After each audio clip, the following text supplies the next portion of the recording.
School feeding প্রকল্পে অনিয়ম ও নিম্নমানের খাবার সরবরাহের অভিযোগে সমতা ট্রেডার্সের বিরুদ্ধে মামলা দায়েরের পর এএফএম আসানুল হাবিব ও মোহাম্মদ নুরুজ্জামান নামে দুইজনকে গ্রেপ্তার করেছে পুলিশ। মাদারীপুর সদর এবং চাঁপাইনবাবগঞ্জ সদর উপজেলার কয়েকটি স্কুলের মিড ডে মিল খেয়ে বেশ কয়েকজন শিক্ষার্থী অসুস্থ হয়ে পড়ে। এ নিয়ে বিভিন্ন সংবাদ মাধ্যমে খবর প্রচারিত হয়। এরপরেই জড়িতদের বিরুদ্ধে ব্যবস্থা গ্রহণের আশ্বাস দেয় সরকার।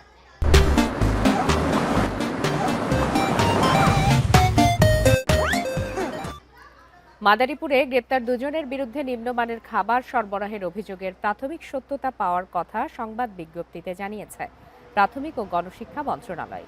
গ্রেপ্তার এএফএম আসানুল হাবিবের বাড়ি ময়মনসিংহের গফরগাঁওয়ে এবং মোহাম্মদ নুরুজ্জামানের বাড়ি বরিশালের বাকেরগঞ্জে।